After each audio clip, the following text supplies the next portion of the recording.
Good evening in Vienna to all of our friends. It's a beautiful day here in Tennessee, and it is about noontime for us. So, Barb and I send our greetings to you, and we look forward to knowing how you're doing in this marriage seminar conference. And so, say hello, Barb. Hi. Okay, this 10 days ago we celebrated, well, March 14th, we celebrated 60 years of marriage. And we received lots of cards and notes and emails from people we've known. And it was such an affirmation of our marriage. And we don't know how we've done it, but we want to try to share with you some things that we've learned along the way, and we cannot put 60 years into 5 videos or how many, but we're going to try, because our prayer, I used to think every person in the world had a marriage like we do, but I don't think so. But anyway, it's hard work, right?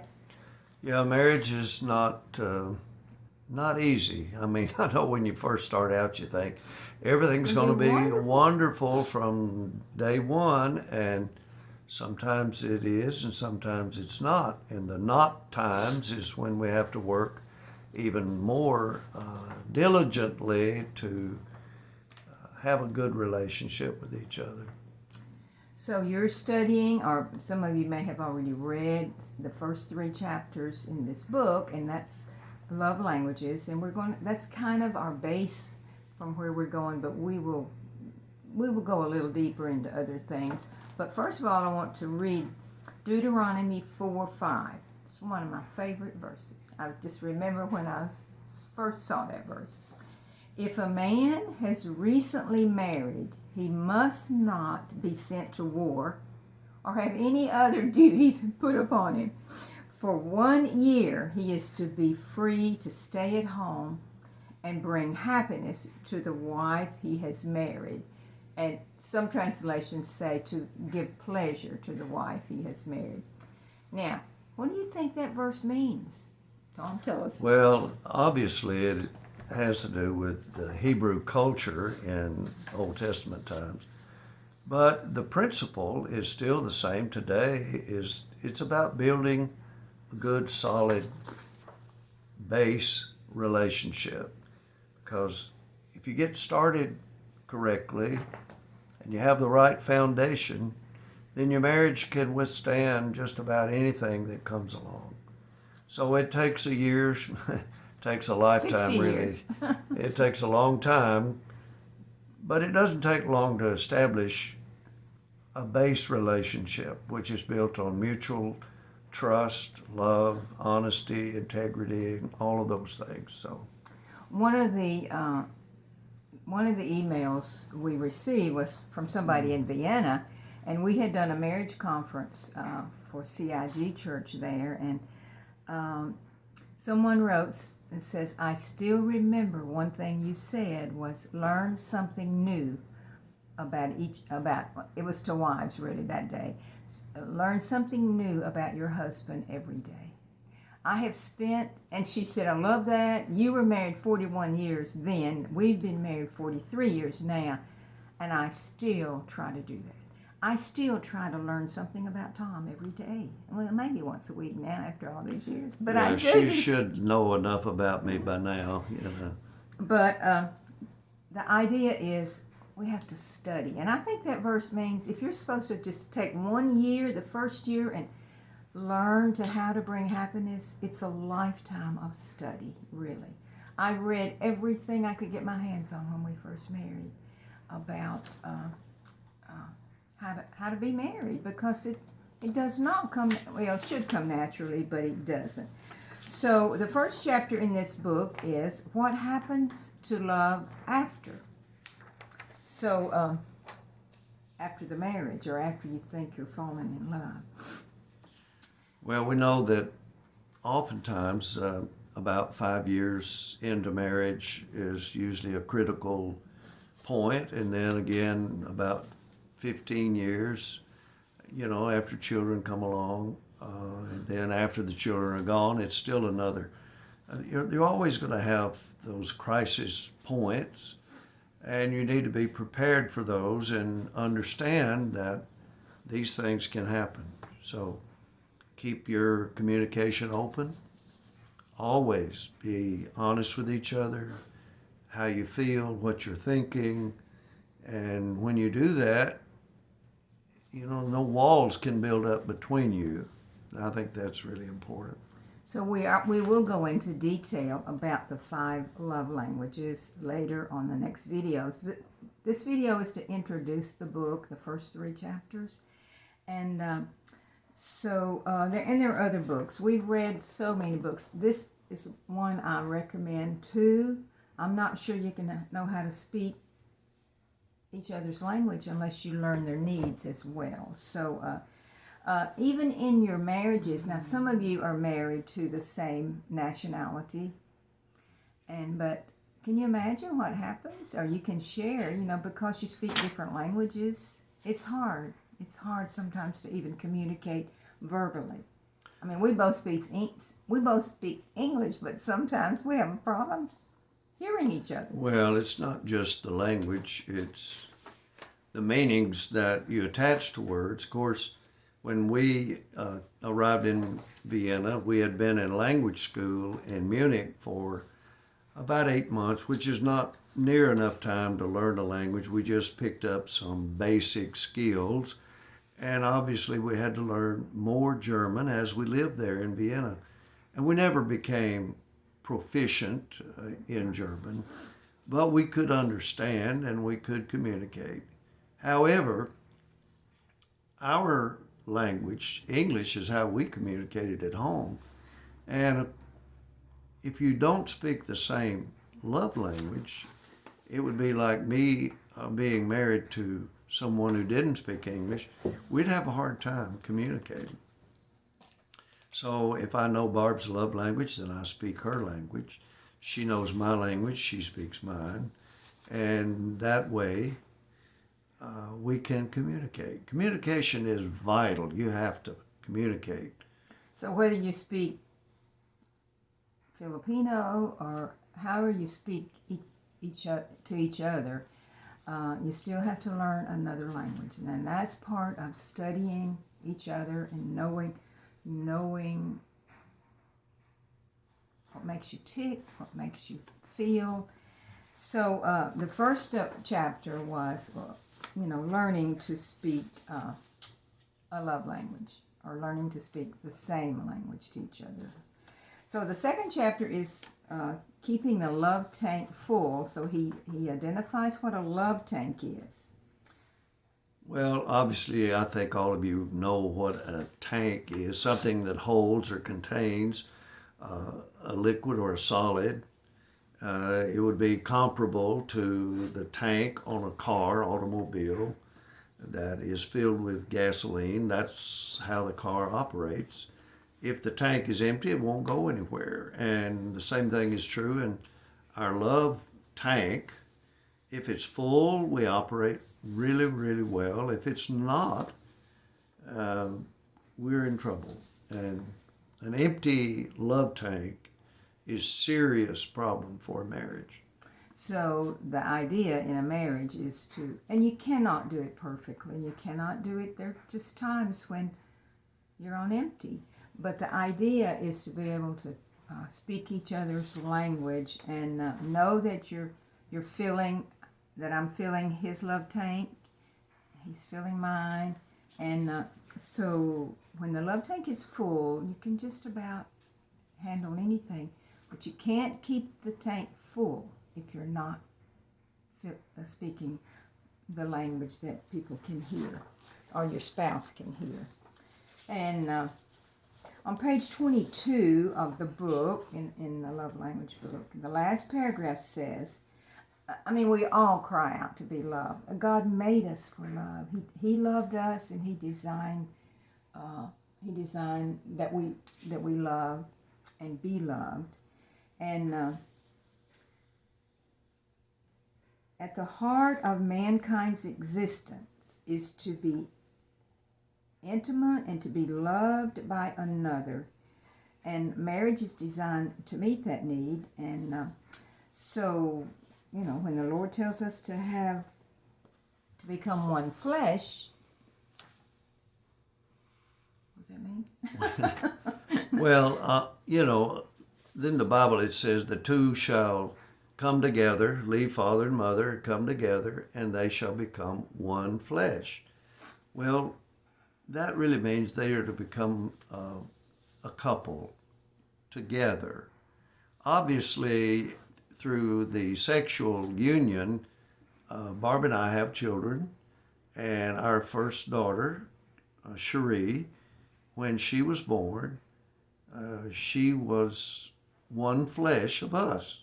She received half of her chromosomes from her mother and half from her dad. So in our first child and in all of our children, we became one flesh. Now that's one aspect of that. But what the Bible is talking about really is becoming together, united in spirit and united in emotions. And you can't do that just by saying I do in an altar. It takes time to learn how to become one. So, and we'll talk about sex later on in marriage and some of the other languages, but it's been said, you can have sex without marriage. That happens all the time. But you cannot have marriage without sex. So I think that's God's design, and that's a way that we do become intimate. And well, it's the physical bond that pulls us together. It's an emotional experience as well as a physical experience. So I think it's very important, and obviously we'll talk more about that in another video. It's one of our favorite topics. No, look out. Anyway, the third chapter is falling in love. And if you've read that chapter, there were some examples. It's a very dangerous time in a lot of people's lives. And it's dangerous because when you first fall in love, you lose all reason. You're consumed by the other person. I remember when we first met and were just beginning, I didn't eat for 6 weeks. I mean, I probably ate a little, but food was not important. My all-consuming thought was on him. So one young couple told us a few years ago, we were talking to them, and he told us, he said, I thought when we first married and first were dating and getting close to marriage, he said, I thought we would have sex every day. And life would be wonderful. It would be wonderful from this day forward. And so he was living in the happily ever after syndrome, and that's where a lot of people are when they first fall in love. So, and I'm not sure we understood what marriage would look like 60 years later when we fell in love. We only knew we were in love. And that's important to be in love, but you have to grow in your love for one another. And I think you're probably experiencing that as you interact with each other every day, and it's just two people learning to love and live together. On page 30 in the book, the author gives a psychologist gives some data that says the average in love phase is 2 years. So what happens after the in love phase? And in the statistics in America, and I don't know in every country, I would think worldwide it's about, the statistics indicate 50% of marriages fall out of love at least after 5 years. That's terrible. So you're listening to us who have learned, who have lived and loved for 60 years. how to keep that love alive. And that's what the book sort of is about, keeping the love alive. I think one of the secrets, obviously, is it's never about me, it's always about her. And her attitude is it's always about me. And, marriage is not a 50-50 proposition, it's a 100-100 proposition, which means I give myself to her 100%. She gives herself to me 100%, meeting my needs, loving me. I do the same for her. And that way we keep each other's love tank full. We stay in love. We have times when we go away for 2 or 3 days. We did that when the children were small, because our relationship is the most important part of family life. I lost my train of thought. What was I going to say? You better go on. When we were, I don't know, we'd been married about 20 years, 25 years, and I worked in a government office, and I remember telling one of the men, he was an older man there, that Tom was coming for lunch that day, and I was just working, and I looked up at the fella, and I said, he just walked in the door. I just know it. And I said, I still get excited when I see him after I've gone a few hours. And he looked at me, he said, oh, I wish my wife felt that way. So I've just, even now, if he's gone all day, I can't wait till he gets home. So that's just kind of how we've always tried to keep that spark alive. And we did a seminar once. It was called Want to Survive? Keep Passion Alive. And we were not talking about sexual passion, even though that is always included. But we were talking about the passion for each other, which I think goes with, it's always been about him for me.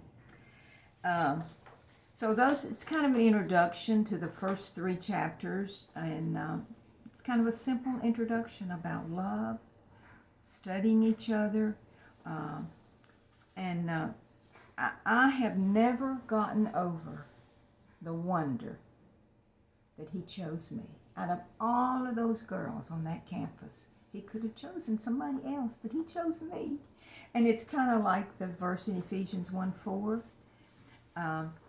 For God, he chose me. He actually picked me out for himself, that I should be holy and blameless before him.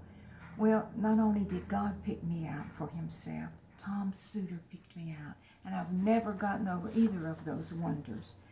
So that's those 3 chapters, kind of in a nutshell. And I know you've read them and you're prepared to go on into the love languages. Maybe you've figured out your love language by now and your spouse's. And the next video will be on words of affirmation. That's the first love language listed in the book. So you just need to talk to each other about the things you're reading and studying together, and communicate so that you have an understanding of what each of you expect from the other person. That's really important, because if you can't meet her needs or his needs, then the love tank gets empty, the feelings dwindle and go away, and then one day you wake up and you realize, I don't have feelings for this person anymore. And I've heard that too many times from couples who've been married 5 years, 10 years, 50 30 years. 40. So, yeah. So anyway, we're going to sign off. It's almost 20 minutes here. That's a long time for you to listen to us ramble on. But we love you, appreciate what you're doing there. Hope it works good for your marriage relationship. Goodbye. Thank you for listening.